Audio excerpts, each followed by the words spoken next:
नमस्ते, मैं doctor Bhushan Bhargat, cancer surgeon, Sahyadri hospital, Nagar road, Pune. इस वीडियो में हम आज ये देखेंगे पेशेंट का बेसिक सवाल। सर, मेरे फैमिली में मेरे चाचा जी, मेरे मामा जी एक्सेट्रा एक्सेट्रा को कैंसर है, क्या मुझे भी कैंसर का रिस्क है? तो बेसिकली ये चीज़ समझने के लिए हमें समझना होगा फैमिली हिस्ट्री। तो basically what do you mean by family history? एक पेडिग्री चार्ट करके होता है that you can see on this side. तो उस पेडिग्री चार्ट में हम देख सकते हैं कि फैमिली हिस्ट्री में अपने माँ बाप, जिनको अपन फर्स्ट डिग्री रिलेटिव कहते हैं, अपने चाचा या मामा, जिनको अपन सेकंड डिग्री रिलेटिव कहते हैं, और उनके बच्चे, जिनको अपन इंग्लिश में कजिन्स कहते हैं, they come under first degree, second degree and third degree respectively. तो रिस्क तभी बढ़ता है जब फर्स्ट डिग्री रिलेटिव को कैंसर है, सेकंड डिग्री रिलेटिव को जब कैंसर है, माने मामा या चाचा को कैंसर है, तो रिस्क थोड़ा कम है। और थर्ड डिग्री रिलेटिव मतलब अपने कजिन्स को अगर कैंसर है, तो हम में कैंसर होने की संभावना ज़्यादा है जनरल पॉपुलेशन से, बट फर्स्ट डिग्री और सेकेंड डिग्री से कम है। सो इस तरह से कैंसर का रिस्क अपन डिफाइन कर सकते हैं। तो आफ्टर दिस अपन ये देखते हैं कि कौन से कैंसर्स में ये रिस्क ज़्यादा है। तो टू सिंप्लीफाई, जैसे आपने सुना ही होगा, मोस्ट कॉमन कैंसर जो लेडीज़ में होता है वो ब्रेस्ट कैंसर है। तो सबसे कॉमन कैंसर जिसके लिए हम ये टेस्टिंग भी कराते हैं वो भी ब्रेस्ट कैंसर है।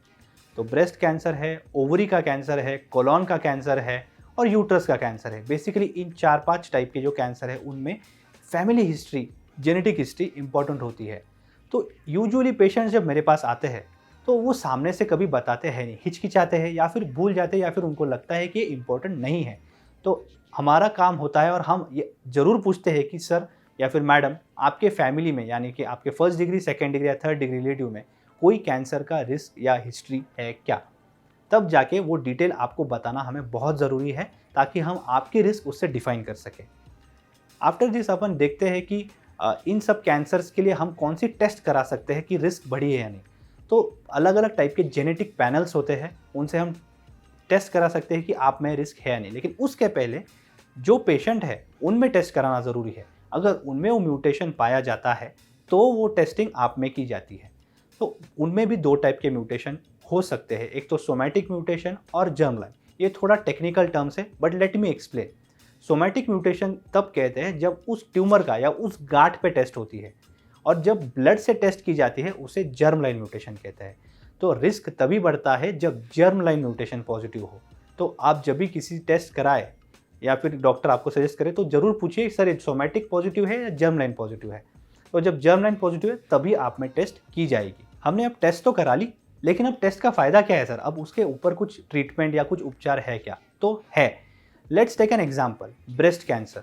आपके मदर को या फिर आपके फैमिली में मासी को ब्रेस्ट कैंसर था, तो आप में रिस्क थोड़ी ज़्यादा है। तो आपके लिए क्या ऑप्शंस है? बेसिकली ब्रेस्ट कैंसर जब फैमिली में होता है तो आप में ब्रेस्ट कैंसर और ओवरियन कैंसर दोनों की रिस्क बढ़ती है। तो there is a option of prophylactic bilateral mastectomy and bilateral salpingo oophorectomy. बाप रे, ये तो कुछ समझ में नहीं आया। तो बेसिकली ये होता क्या है? तो बिफोर कैंसर होने से पहले ही आपके दोनों ब्रेस्ट और दोनों ओवरीज को निकाल दिया जाएगा, ताकि जो रिस्क है, वो जो बढ़ी हुई रिस्क है, that comes down to almost zero. I use the word almost because I am no god. There is a risk like a general population risk, but it is very very less. So इसके अलावा अगर आपको कोई queries है तो आप नीचे दिए गए नंबर पे कॉल कर सकते हैं या फिर कमेंट बॉक्स में आप कमेंट डाल सकते हैं। Thank you.